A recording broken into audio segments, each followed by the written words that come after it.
Still doing it. Not sure why.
Padded Room Radio is back on your ear holes. My name is Darian. We are here alone, just me and you tonight, inmates. Just the way I like it. What's going on, everybody? I got no Jason. I got nobody. It's just me. It's Monday night. I'm recording this a night early because I would like to take my kids trick-or-treating tomorrow night. And that means that tomorrow night is Halloween, my friends, which means tonight is October 30th, Devil's Night. Is there anybody out there in the greater Detroit area? I heard things get wild up there on October 30th. I don't know. I saw The Crow. That's all I have to go on is, October 30th. They blow up all the buildings. But October 30th, this is my 12th year anniversary of the Padded Room. Can you believe that shit? This is episode 601. 600 of these fucking movies I've done. Now, I can't say that actually I've done more because I did like side projects and did shock treatment and the fucking outpatient files, but all that stuff all combined. It was 12 years ago tonight is when Dr. Dale and Multiple Mics and I sat down for that first episode, and it's been a carousel of revolving co-hosts ever since. We got Multiple Mics, we had Dr. Dale, we had Nurse Nicole, we had Miss Monica, we had Buddy, we had Jason, we had Josh from Beyond Horror coming in for a little bit, we had Julie Hoverson from 19 Nocturne coming in for a little bit. Who else? Other people, other dudes who've come and gone. It's fine. I'm still here, and I ain't going nowhere. I have nothing better to do with my time than talk about watch horror. I need a reason to watch horror movies, and then I need a reason to get the fuck away from my kids for 2 hours once a week. So it just comes together beautifully, and I'm not giving it up. God damn it. I will ride this train right into the ground, no matter how much money it costs me. My wife is going to kill me. All right, anyway, happy Halloween, everyone. Hope you're enjoying the spooky season. I'm going to go ahead and do a regular show all by my goddamn self. I got horror news, listener mail, I think. I think this is going to be a short show, inmates, and I don't know if everybody got the memo about me recording on Monday instead of the usual Tuesday, but we'll find out. Right after horror news. Let's kick it off with some horror news then, Darian. Stop running your mouth and start talking about horror news. Okay then. Don't have to be rude about it. Jesus.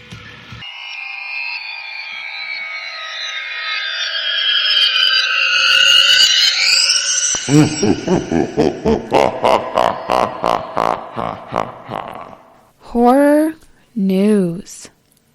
Yeah, buddy. I got all kinds of things popping off. Have you seen these movies? They're documentaries, I guess. In Search of Darkness.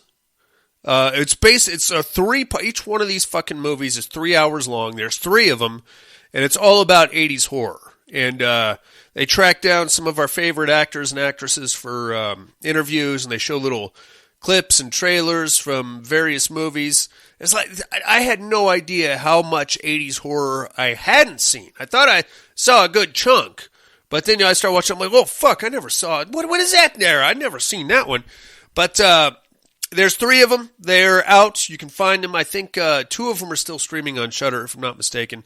And because of all the clips and the trailers, it's something you can just throw on and just periodically poke your head into the room and be like, oh, look at that shit. You know? Oh, I remember that movie. Look at that. And then you go on about your business. But what I'm getting at here, folks, is the makers of the In Search of Darkness movies have just begun crowdfunding on a 4th installment. It's going to be In Search of Darkness 90s. Dig that, man. How much? I could be completely wrong, but I don't remember a whole lot of decent horror movies being made in the 90s. I mean, you had like your Scream, obviously. If you get into early 90s, you got like Candyman, that was pretty good. Night of the Living Dead remake, 1990, pretty good. There's other ones, I'm sure, but you know, it wasn't popping like the 80s was. I could be wrong. Maybe I'm just completely forgetting about a bunch of good 90s horror movies. Anyway, that's something to look forward to. It's on GoFundMe. I think it's already live. If it's not, it's going to be very soon, so keep an eye out for that. Also, something to keep an eye out for, The Black Phone 2. Sequel to The Black Phone. You ready for this shit? It's gotten a summer 2025 release date. I'm psyched. I like it. I like the killer. I like Ethan Hawke. I like the idea of that phone set up in there. I like the way they did all the flashbacks with the different kids. I don't know where they're going to go with it. I mean, they can't bring that killer back, right? He's dead. I don't know, man. I don't know what they're doing. I hope Joe Hill is somehow involved. He wrote the original Black Phone. So hopefully this one kicks as much or maybe even a little more ass than the first one. Speaking of sequels, Hocus Pocus 3 is underway at Disney. Well, good for Disney.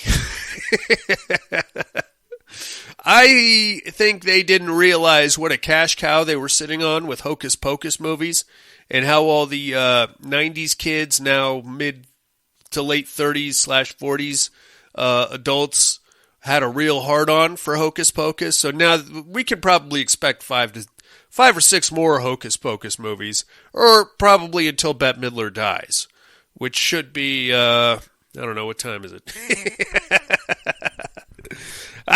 Get out of here, you fucker. I'm not mad at Bette Midler. Who do we got here? Barbarian. Have you seen that Barbarian movie? It's pretty dope. Justin Long, fucking female underground Detroit ogre. I think that's the best way to describe that movie. Naked female ogre underground Detroit. That's pretty much all you need to know. And it gets a little rapey too. Barbarian is getting a video game adaptation. I am curious. You've got my curiosity, and I am willing to entertain the idea. I don't know how much more you can drag out of that story in a video game fashion. Like I just got the Texas Chainsaw Massacre video game.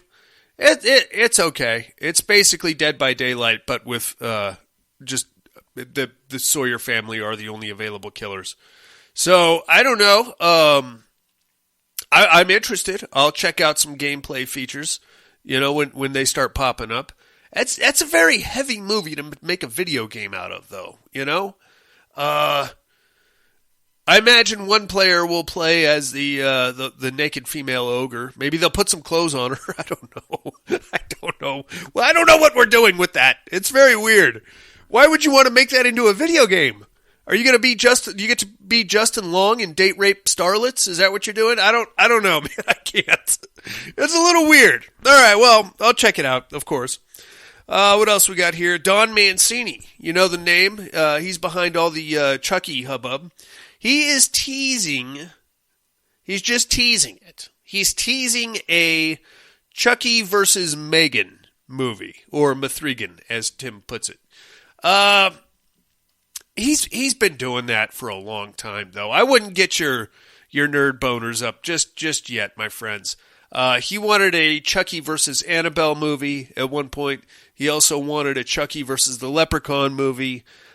Nobody really, I don't think anybody's really interested in the intellectual properties of Chucky, other than the Sci-Fi Channel, I guess.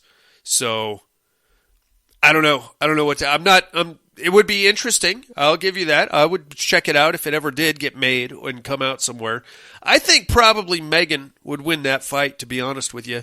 She is a cyborg, okay? Chucky, through all of his voodoo machinations, basically boils down to a flesh and blood little person, right? Because, like, the longer he spends in that body, the more organic it becomes. So really, he's just a dude that can disguise himself as a doll. And, fairly mangled one at this point. Through all the sequels, they keep refurbishing that fucking thing. And he gets right back to killing. I don't know what the point of that is. Lastly, some of you may have noticed this. Hell House LLC Origins, The Carmichael Manor, has just hit Shudder this morning. Now, this is a prequel to the Hell House LLC franchise, so this would be the fourth installment. I'm not all that hot and bothered by it. I mean, the only way this makes sense is if it's not found footage, right? Because it's got a, I don't know, dude. Everybody's hot and bothered over the Hell House movies. I don't think they're that good. There's like one creepy scene in the first one, and it's not that creepy because you know exactly what's about to happen. But it's fine. I mean, found footage ghost/possession movies are a dime a dozen these days, so I suppose it's better than probably 75% of its contemporaries. But at the same time, it's still just a found footage ghost/possession movie. It's all the same old gags that we've seen 100 times.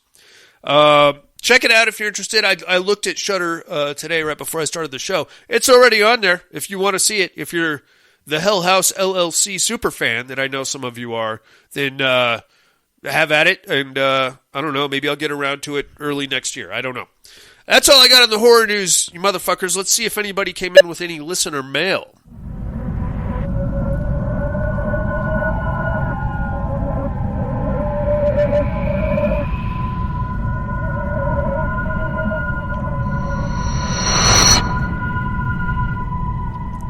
Listener mail. Yeah, buddy, we do got some stuff coming at us. Let's see who paid attention last week, shall we? Starting off with the emails, here comes Tony, Southern California. Subject line, you guessed it, Darian. Oh, wait a minute. Oh, he mixed it up here. Darian is a pumpkin filled with turds. Is that a promotion or a demotion? Or maybe it's just a seasonal festive thing. I don't know. But right on, Tony. Greetings, padded room. Not a lot of time, so let's do this quick. Terradome. Sam. Yeah, I figured that. I feel like Sam's going to be the runaway hit of this Terradome one-off situation. I mean, it's kind of hard to... It's hard to vote for Dr. Giggles, right? That's not a great movie. To be honest, he was really more annoying than anything else, I think. Terradome Sam, 3 on a meat hook. Movies on Halloween. Number 3, Ginger Snaps. I thought seriously about putting Ginger Snaps on mine also, Tony. Here's the problem I have. Still a decent show. I feel like the werewolf effects don't hold up as well as you might remember. Watch it again. Come back and see me, I think, is what I would say. Number 2, House of a Thousand Corpses, Hillbilly Horror, Tutti fucking Fruity. Number 1, Terrifier 2, Art the Clown is a bad motherfucker. Keep up the good work, Art. I agree. Now, before we move on from Art the Clown there, Tone, little extra horror news for you. I don't know what to believe, but there's a lot of Terrifier 3 buzz going around right now, and it sounds to me like it's going to take place on Christmas. Which is, I don't know how I feel about that. I don't know if I want Art running around in a Santa suit, but that's just me. What did I watch? As of today, I'm at 37 for the month of October. That a boy. 31, Winnie the Pooh, Blood and Honey. It's fucking stupid. Watch it once.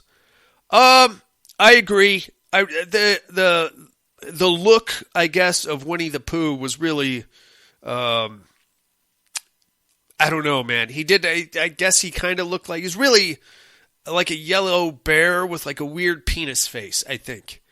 It looked, I liked the look of Piglet a lot better. Graveyard Shift, why is the monster a bat? Shouldn't it have been a rat? I thought it was a rat, wasn't it? Was it like a giant rat? Maybe it had wings or something. 33, The Church. I think I'm done with Dario Argento movies. I keep trying, and they are just not for me. I get that, man. They're a lot like abstract art. There's like 4 that I really, really love, and the rest are just kind of out there. Bone Tomahawk. Not really horror, but I love this movie. I agree. 35, Tremors. Same as Bone Tomahawk. I can rewatch the first one so many times. 36, Devil. Slightly better than average M. Night Shyamalan Ding Dong movie. Number 37, Willy's Wonderland. First time watching it, I kept waiting for a deeper reason behind the soda and pinball. I'm still waiting. I love that movie. I know, I don't know what the soda and pinball is all about, other than he loves himself some energy drinks, can and will fashion them into a bludgeon weapon, and also managed to get the pinball machine up and running, which was oddly placed in the back kitchen. You'd think you'd want that up front where the kids could play it, but whatever. Willy's Wonderland 38, Five Nights at Freddy's. I never played the game. I didn't know what to expect. There was a lot more story than I thought there was going to be for not knowing anything about it, about the genre. It was fine. Willy's Wonderland gets the win for me, though. I'm going to agree with you on that, Tony. I'll take Willy's Wonderland over Five Nights at Freddy's. I watched Five Nights at Freddy's, and I'm going to get more into that when we get into the October Bloodlust thing. But that was a movie. I'll say it was a lot more than I expected. I don't know if I needed that much, but that was okay. I'll get into that. Enough about that. Mountain Lion, go. Arrar, arrar. Tony, thanks for writing in, Tone. Oh, he wrote in again. TJ, Tone, coming in. Darian is a turd. This one's got an attachment. Oh, look at me. Look at me. I appear to be a nude elderly woman in a, I guess, a witch costume. I believe the cape is fashioned out of a garbage bag. And thankfully, I've got pumpkins covering my nipples and genitalia. So, well done, Tony. That is a nice one. I think I'm going to have nightmares about that. I better send that one to Buddy and Jason, huh? Right on, Tone. Thanks for writing in, amigo. And taking the time to do the artwork. I love it. We got some voicemails to get into here. Let's start things off with our main man in Alabama. Alan is in the house. Adam, what's up? What's up, Happy Alan? Halloween. Happy Halloween, buddy. Terradome. Gimme Sam, of course. Yeah, I figured that. Top 3 Halloween movies. What do you think? Number 1, I'm going to go Trick or Treat. Number 2, I'm going to go the original Halloween. Uh-huh. And number 3, Tough one. I'm going to go Season of the Witch. I love that movie. I started watching When Evil Lurks. I was really liking it, but I was tired and fell asleep the last 30 minutes. That movie's something else. It ain't as insane as The Sadness, but it's just up there. Anyway. It's pretty gnarly. Darian, me and Shelley were talking about it. Yeah, Trick or Treat is not an anthology. I agree. I mean, if you think it's an anthology, would you consider Pulp Fiction an anthology? That's my thoughts like exactly. Pulp Fiction, yeah. but it's not an anthology. Well, thank you very much, Alan. Anyway, since I screwed up the Meat Hooks last week, my favorite horror sequel. Okay, go. I'm gonna go with let's see, Zombieland 2. Oh yeah. I know it gets a lot of hate, and you're like, really, why? Texas Chainsaw Massacre 3, that is what brought me back to the series. That's fine. I wasn't mad at it. And then I'm going to go with, for my last one, man, tough one, and it'll change. I'm going off the top of my head. No, that's fine. I'm going to go with Friday the 13th Part 6 because that's the one that got me into the series. And it Yeah. also brought in Undead Jason. Undead Jason. I don't know who Mr. Darien is. The movie sounds familiar. It sounds like something Fulci did, maybe. I can't think of it. You are But oddly... it sounds familiar. Hope Yeah, everybody's doing good and has a happy Halloween. You're in the right part of And the world. remember, there could be a midget, a beaten off, and a trash can. Talk to y'all later. Bye. There could, in fact, be a midget beating off in a trash can. Bear that in mind, motherfuckers. While you're out there trick-or-treating, any one of those garbage cans could have a self-pleasuring little person in it just fucking about to blast one right all over you. Right on, Alan. Thanks for calling in, amigo. I'm not mad at Texas Chainsaw 3. It just didn't make a fucking lick of sense. I think they did themselves a bit of a disservice in trying to shoehorn that into the Texas Chainsaw Massacre mythos, because it has nothing. There's no recurring characters. As I recall, it's been a while since I've seen it, but as I recall, there's really nothing tying that family, that group, to the Sawyer clan. So if we are to approach that franchise as some kind of a, I don't know, Texas Chainsaw scholars, I guess, for lack of a better term, at no point in any of the lore has a random smoking hot blonde showed up to be part of the cannibal festivities. In fact, it's kind of counterintuitive. Although, you know, if we have to accept the Alexandra Daddario as a Sawyer, then I guess that would make sense, although that blows the whole timeline completely to shit. But at the same time, it's never really... I think they did refer to the big guy with the chainsaw as Leatherface. They called him that directly, I think. I don't want to revisit that movie. Well, maybe I will at some point, but I don't know, man. I don't know. I don't know what it was. It just didn't do it for me. Right on, Alan. Thanks for calling in, amigo. Let's get back down to Southern California. Here comes Mr. Tom Hardy himself. Hey, yo!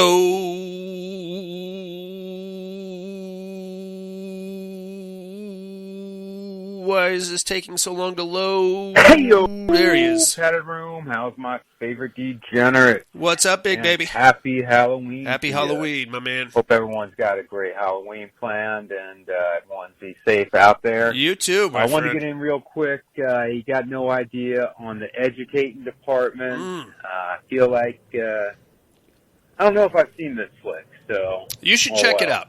Hey, on the I'll Terror drop some Dome knowledge. there, we got Sam versus Dr. Giggles, I think it was. Correct. You know what? It's probably going to be a blowout. Yeah. I got no argument for Giggles, so keep it with Sam. You got it, buddy. Give it to Sam. He's going to take that one. Should be pretty simple there. I agree. On the meat hooks, top 3 Halloween flicks. Yes, sir. Man, that's a tough one. It is. Here's what It's I a lot came of up them. with. It's probably pretty similar. Number 3, Trick or Treat. Sure. That new one. The anthology that's not an anthology, or I maybe agree. it is an anthology. I don't Maybe know. not. Hopefully I didn't start some shit there. It's just me. Number 2, personal fave, Night of the Demons. Yes! God, that's a good flick, man. So rewatchable. I love it. And then for number 3, it's got to be, of course, the original 1978 Halloween. Of course. God, that movie's just so damn good. It's I just true. don't know what else to say about it. It's just that good. Anyway, on the What Are You Looking At department, Yeah, what do you got? Fortunately, haven't been able to catch much, been too damn busy, Yeah. but have been rewatching Santa Clarita Diet. Not sure if anybody else has checked that one out. It's a horror comedy, Netflix. Yeah. It's a fun one. It I've is. seen it probably 90% I've seen the whole comedy, series. 10% There's only horror. 3 seasons, like 3 or 4 times. Yeah, wow. It's always fun. Good for a rewatch every year or two. Okay. Pretty funny. You can watch it with the kids as far as scare factors, as far as language, all that other shit. Depends on how sensitive you are, how sensitive your kids are to it. My But kids are if you haven't hardened checked it out, I criminals. highly recommend it. Really digestible, 30 minutes, 27-minute episodes. Well, I like that. Just fun. You can get into it quick, in and out. Very cool. Anyway, hope all is well. Love you like family. Happy Halloween, motherfuckers. Happy Halloween, Tom Hardy. Love you too, my man. I never got into Santa Clarita Diet. I saw the trailers. I got the gist of what I was looking at. And like I said, it appeared to me to be like 90% comedy, 10% horror. I don't know. I don't know if I'll ever. I'll maybe at some point. I'm never going to retire. You understand that? I'm going to have to get to all this shit at some point before I die, which at the rate I'm going is going to be much more sooner than later. I can't say for sure, but do I want to waste my few precious moments left on the Santa Clarita Diet? Maybe I should. Maybe I'm missing out. Or maybe I should watch Color Out of Space for the 43rd time. I don't know, man. Thank you very much for calling in, Tom Hardy. Your Terradome votes are locked. That is all I have on the listener mail, so thank you guys very much for remembering that I'm doing this on Monday. If you missed last week's episode and you actually call or write in tomorrow, I'll just carry it over for a week, and then we'll pick you up on the next show. In the meantime, I've got to tell you about some movies, baby.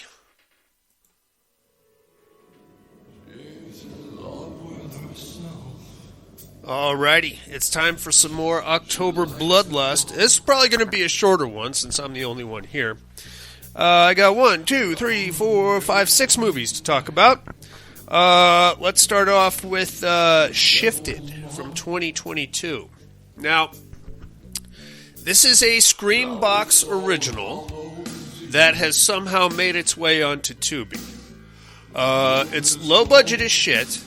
That doesn't necessarily make it bad, and some of the CGI is a little wacky. Basically, you've got a zombie apocalypse going on, and you've got a couple of houses worth of neighbors kind of huddled together in one of their houses and surviving together. You start off with about 6 or 8 people in the house. Snowy, upstate New York, middle of winter, zombies running around the neighborhood. Apparently one of the people inside is a serial killer, and they're trying to figure out which one it is because people are dying and they're being murdered. They're not being, they're not starving to death. They're having their throat slit and stuff like that. And they're trying to figure out which one of them is the killer, and it kind of boils down to some other things going on. But number 1, low budget. Number 2, the story I suppose is solid. You got a lot of paranoia, but it's not really like that feeling of dread. Because about halfway through the movie, they discover something about the zombies, which would actually make them quite easy to deal with.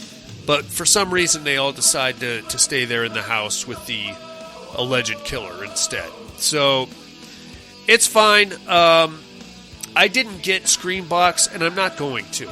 And the more I think about it, Screambox, I don't know if you knew this, inmates, but Screambox is owned by Bloody Disgusting. And Bloody Disgusting does...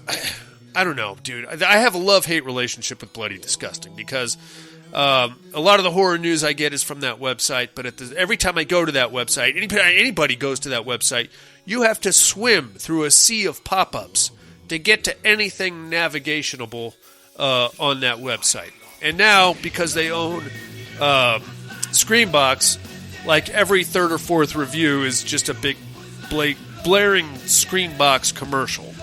And they also have, I don't mean to go off on a rant here, but it's pretty obvious that they really like certain people and they really don't like other people.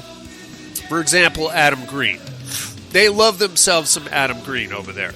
I'm not a fan. I think he can do good work, but instead he chooses to make everything juvenile and kind of adolescent. They love him. Every time he cranks out another movie, he gets like a 5 to 10 page spread on it. So everything he does gets glaring reviews from them. It's great. I'm not a big fan, but it seems very, let's just say, less than objective when it comes to Adam Green and Screenbox over there. All right, rant over. Shifted from 2022. It's on Tubi, so you don't have to have Screenbox if you want to see it. Watched that. Watched Cast a Deadly Spell from 1991. Have you guys seen this one? I don't know why this movie doesn't get as much love as it should. You've got Fred. It's from 1991. You got Fred Ward, Julianne Moore, Clancy Brown.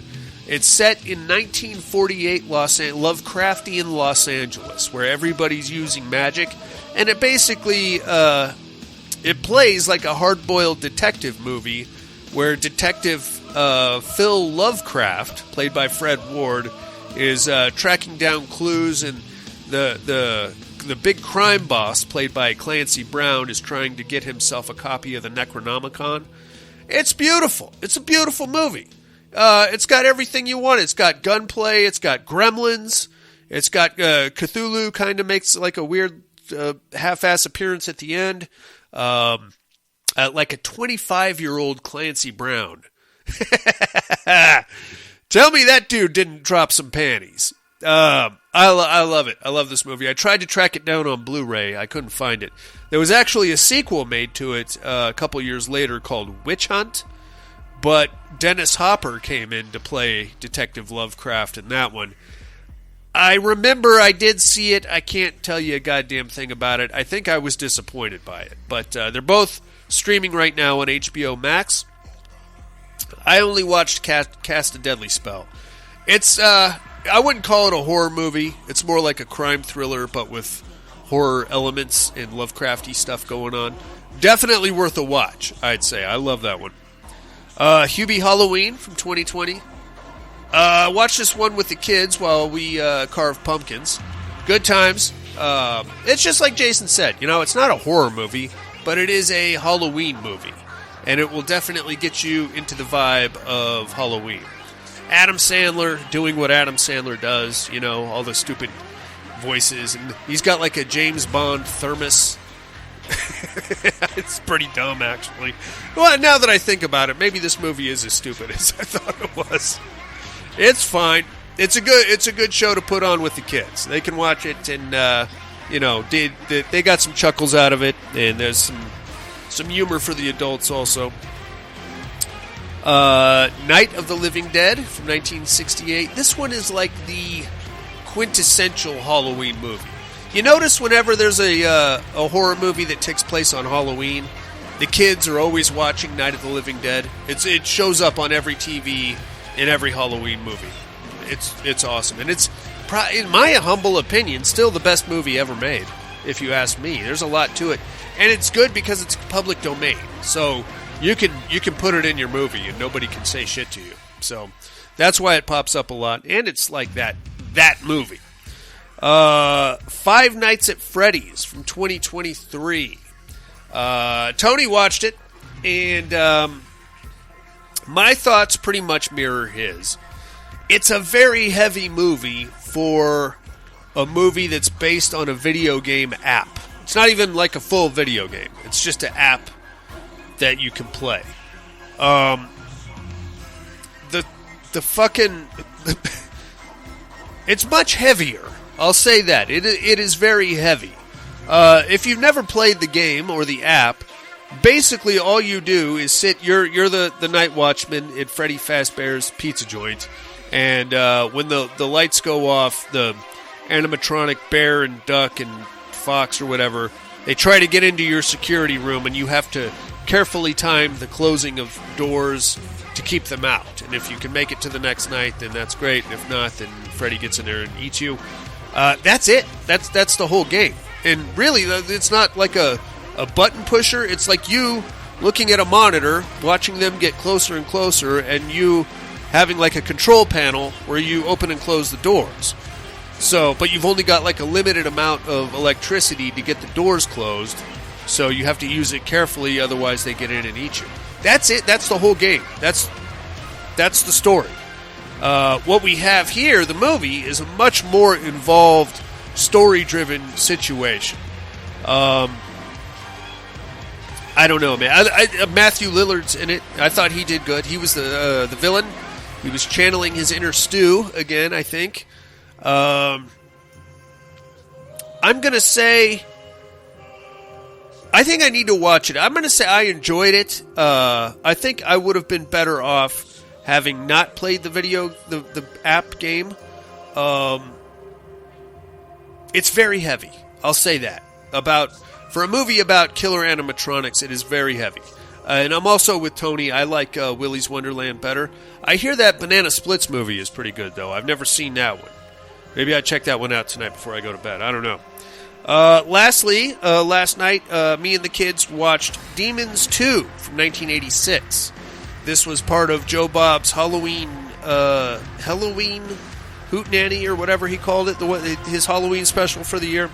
He did Demons 2 and Terrifier. No. He did Demons 2 and All Hallows Eve, which also had Art the Clown in it. Demons 2, of course, the follow-up to the, was it Mario Bava, I think? Or it wasn't Fulci. It was, it was Umberto Bava, Mario Bava's son, that did the original Demons.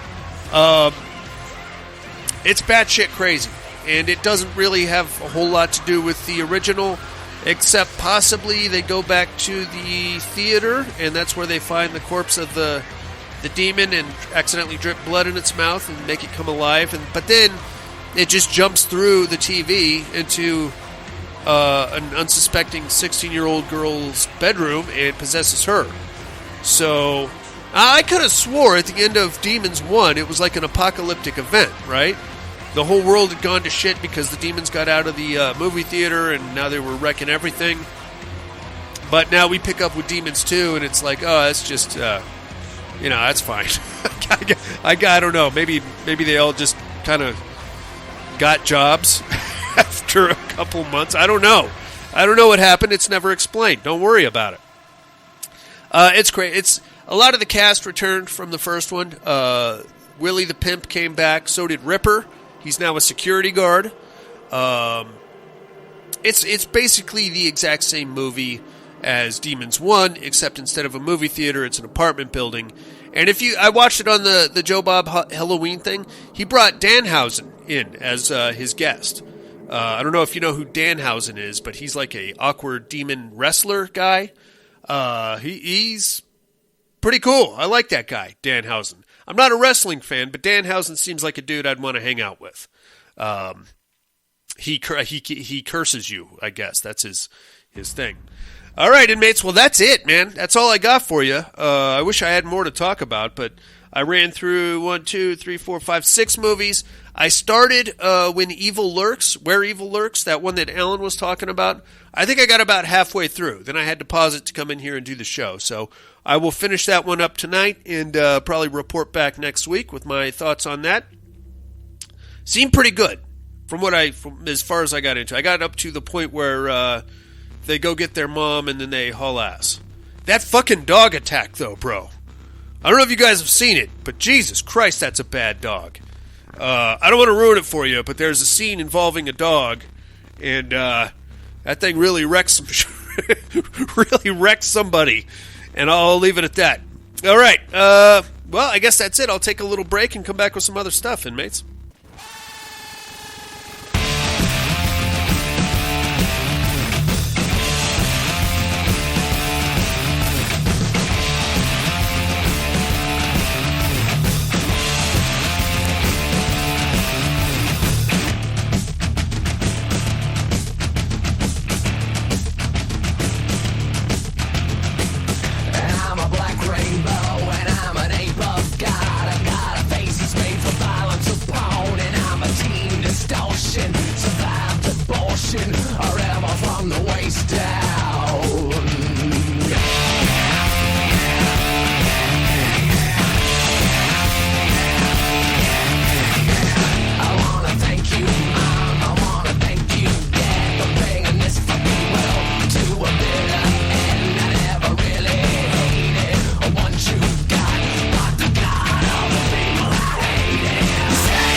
Hey inmates, if you like what you hear, head over to the Padded Room Facebook group and support us through the Patreon link with a small monthly donation.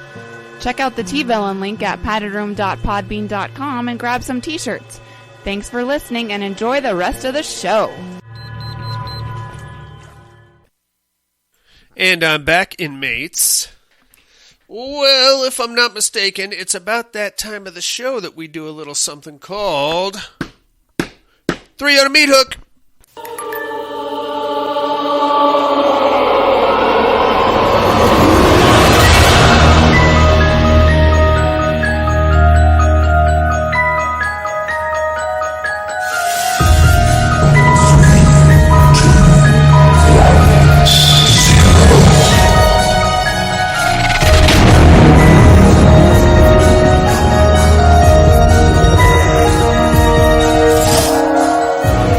Three on a meat hook. This week's Meat Hook. I was inspired by Alan, so we're going top 3 worst sequels, most hated sequels. I think we've all pretty much agreed on what number 1 is, and I'm probably going to agree with you. But I'll start it off with number 3. Have you guys seen Creepshow 3? Did you even know there was a Creepshow 3? Hopefully not. It's a piece of shit. And there's so much that really pissed me off about it. Number 1, I think it came out in like 2004. Written and directed, had very little to do. No, I don't think Stephen King actually was aware of it. None of his stories appear in it. They're all watered down dog shit. Low budget, of course. It's not... If they had called it anything other than Creepshow 3, I probably wouldn't be as mad at it, you know? But, I've talked at length about how I regard the Creepshow, I guess, franchise. Like, I guess there's only 2 movies, but this one is really bad. Like, one of the stories involved is about a remote that works on people, and you can pause and fast forward people and shit like that. It's stupid. It's stupid, man. Fuck that. Creepshow 3. Number 2, excuse me, Halloween Resurrection. This is bad on numerous levels. Number 1, picked up after H2O, all right, which was actually a pretty strong installment in the franchise, but it had Laurie Strode decapitating Michael Myers at the end. That's it. We're done. Pack it in. You couldn't, could you? You couldn't do it. you had to hit that cash cow one more time. And I regret to inform you that I fell for it. I went and saw it in the theaters. It's bad. Where to begin? I think the worst part of that was at they're trying to film a reality internet show there at the Strode House, the original Strode House, which by the way looks nothing like the one from the original movie. And Jamie Lee Curtis is in it for like 6 seconds at the beginning. It's just bad. And the worst part, that there are very few things that I find offensively bad. The sequence in which the heroine is fighting Michael Myers off with a chainsaw, and she's calling out the names of all of her dead castmates as she's doing it. That is...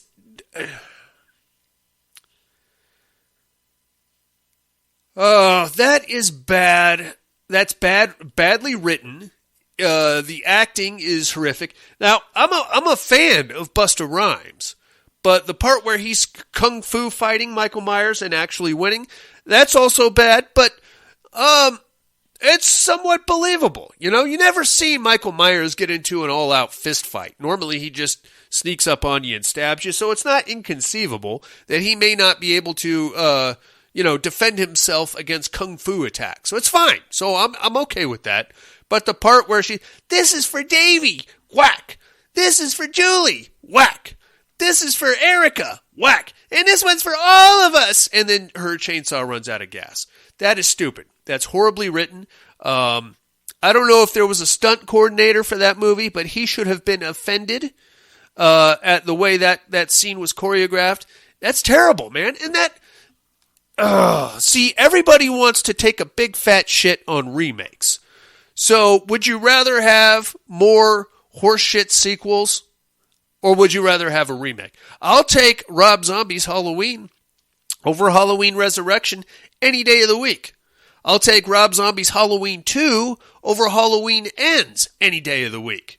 Speaking of Halloween Ends, that, of course, is my number one. That's what happens. That's what you get, motherfuckers. It's not your fault. It's not your fault. It's not our fault. We're just the fans, okay? But what happens is you kick out a movie, and it's met with some box office success. From then, because you've already got a built-in franchise, they want another movie in time for that season the next year. So Halloween, the 2018 Danny McBride Halloween came out. Now they want one on 2019, 2020, and so forth. So you give them a year to write, film, edit, and release a movie. You're going to get a piece of shit like Halloween Ends. Now, you're behind the eight ball. You've set the standard, and you've set the deadline at which point you want this film released. You can't. That's what you get. That's what you get. We don't need one every year. We don't need one every other year. Fucking Scream movies come out one every 10 years. And they're okay. They're all right. But Halloween Ends, dude. Get fucked. That is bad. It's bad. It's just a standalone movie. It's bad. As a way to end that little trilogy, also bad. Wildly inconsistent with the characters and the story arc thus far. Also wildly inconsistent with the Michael Myers mythos. The way Laurie Strode jumps from Sarah Connor to a caring mom back to Sarah Connor. Forget it, man. Just forget it. You fucking pissed me off. I cannot abide by that. And how about the lack of Michael Myers in Halloween Ends? What are we doing here? Are we not what? He's a soul, a body hopper now? Is that what we're going for? He's taking on proteges? Get the fuck out of here, man. All right, those are my 3 most hated sequels. I'm sure if I could probably write a list of upwards of 25, a power ranking of how much I hate certain sequels. Anyway, let me know by next week. We'll be back on our regular schedule next week, so you have till Tuesday. PaddedRoomPodcast.com. Click the 3 on a Meat Hook link. You can catch up on us there. You can also write in mail at paddedroompodcast.com or the mental health hotline, of course, area code 775-387-0275. But right now, I think it's time for the Terradome. No tears, please. It's a waste of good suffering. I'm not gonna hurt you. You didn't let me finish my sentence. I said, I'm not gonna hurt you. I'm just gonna bash your brains in. I'm gonna bash them right the fuck in. I'll kill you all. I'll drive you crazy. I'll kill you all. I'll be the night you've ever had. My worst dream come true. 6-year-old child with this blank, pale, emotionless face, with blackish eyes, the devil's eyes.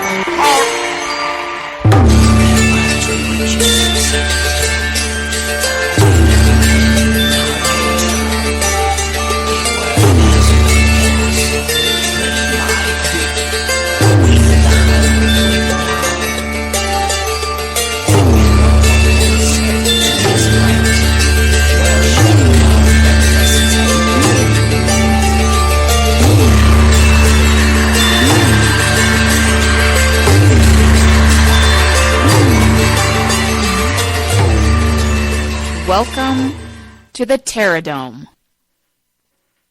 First, last week's winner in singles competition, we had Dr. Giggles versus Sam from Trick or Treat. The witching hour had come and gone. The spooky season was over. As the sun rose over the littered streets of Warren Valley on November 1st, the body of a lone murderous escapee would be discovered in the town square. Silent now, with a pumpkin-shaped lollipop thrust into his esophagus. With a vote of 13-0, Sam triumphs over Dr. Giggles. To be honest with you, I'm surprised Dr. Giggles made it out of the first round. I don't remember who he beat, but I'm sure he was not very good. Right on. Let's take a look at this week's matchup, shall we, inmates? We are in the Asylum Conference, round 11. As usual, bear with me, I'm not much of a writer.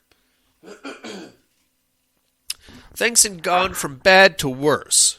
The family murderer had been apprehended, tried, convicted, and executed with due process, but the killings continued. The world was supposed to be a safer place without Horace Pinker in it, but now it was worse than ever. Pinker's estranged son Jonathan discovers the truth. Through some dark pact, Horace's spirit gained the ability to travel through television broadcasts and continue his bloody rampage after death. Jonathan also discovered that by allowing himself to be pulled into the TV while carrying a remote, he can control Horace. Destroying him then would be just a matter of making sure the television was on in the most evil place in the world, a place where countless children and drifters go missing every year, a place called Willy's Wonderland. Singles competition, we have Horace Pinker versus Willy the Weasel. Does this make any sense? No, of course not. Is this a film that I would pay extra to see? Absolutely. Will it ever happen? No. No, of course not. I think I'm going to take... well, I mean, it's not that hard to kill those animatronic things, right? You can do it with a busted broom handle and a sack full of energy drinks. So really, is there... But at the same time, they are machines. Once Horace comes out of the TV, he's just a person again. I think I'm going to take Willy the Weasel on this one. I have no real reason to support one or the other, but anyway, that's your Pterodome matchup for the weekend, mates. It's Horace Pinker from The Shocker versus Willy the Weasel from Willy's Wonderland. Give me your votes by next week if you can. Yeah. Enjoy that, why don't you? How about some immersion therapy since we're overdue 2 weeks?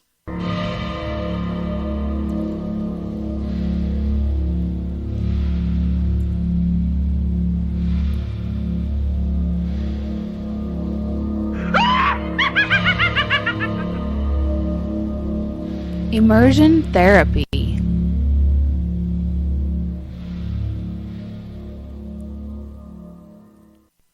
So we have two pseudo-zombie apocalyptic movies that we did for immersion therapy. Starting with Flesh Eater, the Bill Hinsman classic. Is it a good movie? I'm going to say in the textbook definition of a good movie, no. It is wide open with plot holes. Acting is subpar at best. Special effects were budget friendly, shall we say? And no, other than that, it's a zombie apocalypse on Halloween night in rural Pittsburgh. That's 100% cool. I enjoy this movie. I know it's not good, but I enjoy it anyway. To me, it's a quintessential drive-in movie is what it is, dude. You got plenty of boobs. You got blood. You got the zombies. They look like shit. You got Bill Hinsman running around in there.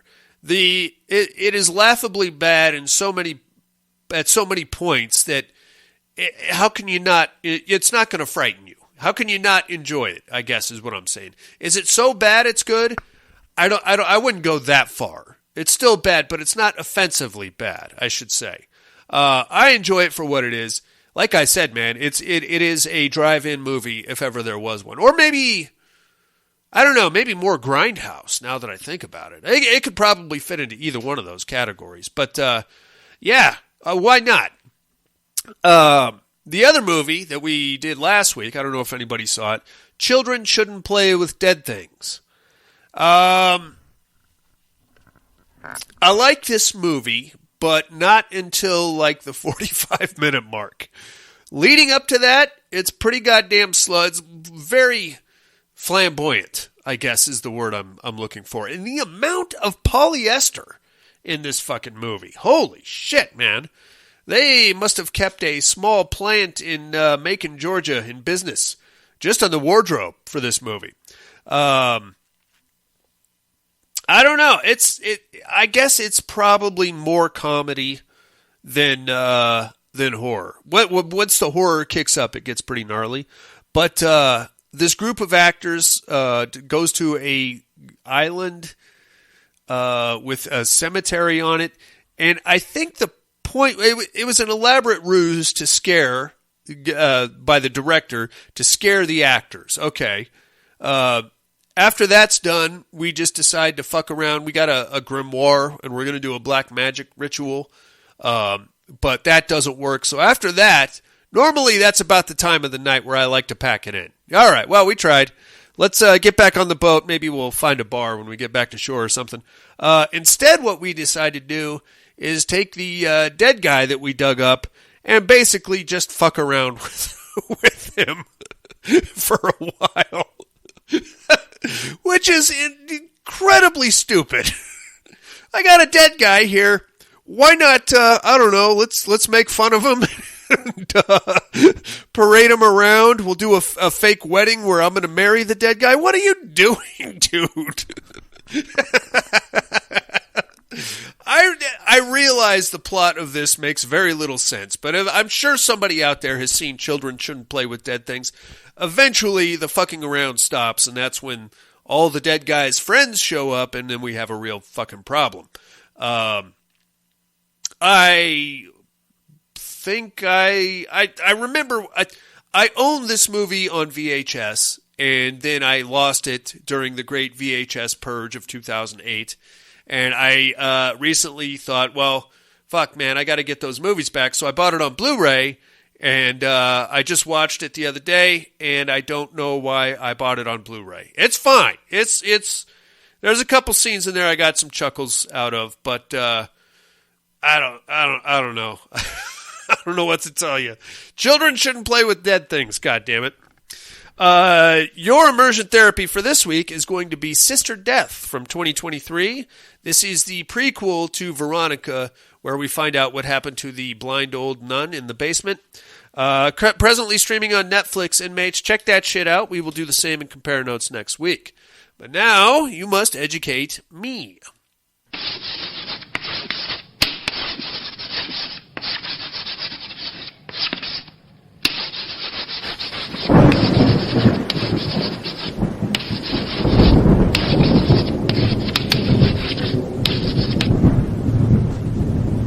Educating Miss Monica.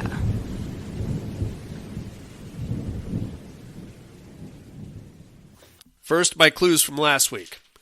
I was on my way to another part of England where I was going to do an antique deal and I guess fix up an old house that I bought, and I'm going to sell it with some business partners. Stopped at a gas station, and the crazy broad in the pump in front of me backed into my motorcycle. Now I'm kind of marooned. I'm going to commandeer her vehicle and drive it right into a zombie outbreak that has something to do with sonic radiation killing pesticide, doing like a pesticide thing. I don't know. It's never really explained what the hell started the zombie apocalypse. But I am, of course, The Living Dead at Manchester Morgue. That is a great zombie movie. Made in the late 60s. There's a whole backstory to how this movie got made. It's streaming right now on Shudder, and you can watch it with the Joe Bob commentary if you're interested. He'll run you down. It's actually an Italian director making a Spanish movie set in England, if that makes a lick of sense to anybody. It's still a good show. Really good show. I liked it a lot as far as zombies go. You could definitely do worse. Who might I be this week, you ask? Well, I am a college student, and Whoa, did I have a rough weekend. My parents killed themselves and my kid brother in a murder-suicide situation, and that is not cool. I didn't enjoy that one bit. My boyfriend, though, wants to take me to a foreign place for a local festival. One of his buddies is also writing a thesis on this festival, so we're going to go check it out. It's a bit of a rural situation, so, you know, we got to get over there, and then it's a plane, and then like a train, and then I think we had to hitchhike for a bit. Anyway, we are there now, and this was supposed to be a lot of fun, but it's not very much fun. And I think we just saw 2 guys get killed, so that's pretty scary. Now my friends are starting to disappear. Ah, shit. Is that a bear? Who might I be, you ask? Tune in next week, and I'll drop some knowledge on you inmates. In the meantime, thank you very much for bearing with me during this short episode here. Happy Halloween, motherfuckers, and happy anniversary to me. How about that? 12 years as of, in about 3 hours, it'll be 12 years. The first episode we recorded at like 11:30 at night. It's about 8 o'clock as I'm saying this right now. 12 motherfucking years, dude.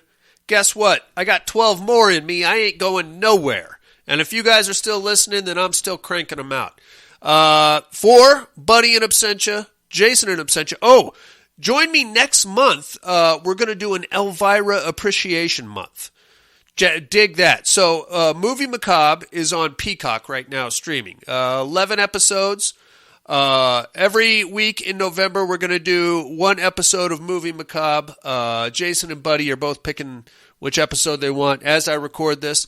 So, feel free to join us for that. Join us next week. We're going to do, I don't know. It's going to be my pick. Hold on. I'll tell you. God damn it, Darian. Get it together. Fucking ass. Hold on. You know what? I got it playing right here. Join us for Legacy of Blood. That's going to be Jason's pick next week on Elvira's Movie Macabre. I have no idea what it's about. In fact, looking at these movies, it looks like most of them are public domain dog shit. So that's what's happening, bros. Join me next week for Legacy of Blood here in Elvira Appreciation Month in the Padded Room. Thank you again for joining me. Thank you all very, very much. Those of you that have been with me for episode 1. I love you guys. I hope you know that. That's why I do this. And if you feel like contributing, feel free to do so. Go to paddedroompodcast.com. There's a Patreon link there. If you don't, that's okay too. I don't mind. I'll see you guys. For Buddy in absentia, Jason in absentia, Halloween trick-or-treaters, Halloween parties. I hope you're going to one. It's on a Tuesday night, though. That sucks. Elvira, weird rural rituals and things that happen out in the backwoods. Don Mancini, who is still pimping Chucky and riding that money train right into the fucking ground. And the Padded Room Podcast. I'm afraid visiting hours are over.